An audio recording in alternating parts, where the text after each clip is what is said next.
Patay ang 43 anyos na babaeng bumibili lang ng merienda matapos na sumemplang ang sinasakyang motorsiklo sa Mangaldan, Pangasinan. Naka-alerto, Claire Lacanilaw, Dungka. Sa kuha ng amateur video, makikita ang 2 tao na nakahandusay sa kalsada matapos sumemplang ang sinasakyang motorsiklo sa bahagi ng Barangay Banlag, Mangaldan, Pangasinan. Tumilapon ang rider at ang angkas ng motorsiklo na si Faustina Bautista galing sa tindahan ng dalawa kung saan sila bumili ng merienda. Nagtamo ang dalawa ng matinding sugat sa ulo at iba't ibang bahagi ng katawan. Nasawi ang angkas na si Bautista. Patuloy naman na inoobserbahan sa ospital ang rider. Kung saan man siya naroon,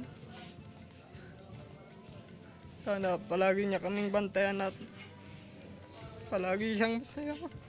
Ayon sa saksi, mabilis ang takbo ng motorsiklo hanggang sa nawala ng kontrol at sumemplang. Agad daw siyang tumawag ng ambulansya upang madala sa ospital ang mga biktima. Yung nakasingle po ma'am, sobrang bilis po nilang magpatakbo. Tapos nahulog po yung babae, yung driver ng motor, na-balance siya. Kaya doon nauntog yung babae doon sa simento. Ayon sa pulisya, nasa impluwensya ng alak ang mga biktima ng mangyaring aksidente. Wala rin daw suot na helmet ang mga sangkot sa insidente.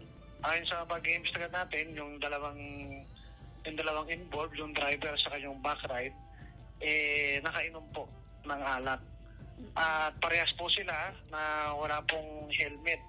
Kaya nung sumemplang sila, walang protection ng ulo niya, kaya napuruhan po yung kanilang ulo. Kasama si Ron Alistair Taniedo, Claire Lacanilaw, Dungka, One North Central Luzon.